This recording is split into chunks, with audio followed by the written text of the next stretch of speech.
Untuk Syamil, saya nak komplain. Kenapa saya lambat tahu pasal korang? Saya asal beli baju Melayu untuk suami saya, susah betul cari saiz. Book untuk orang tolong buatkan kain, pakai kain dia orang. Malangnya kain pecah. Tapi you guys, sebab saya lambat tahu, sayanglah yang beberapa tahun lepas tu kan, baju tu dah tak boleh pakai dah. Saya nak tunjuk suami saya.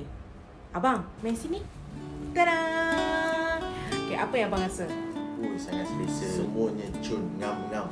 Okey, tangan luar, jahitan dia, ini memang cantik.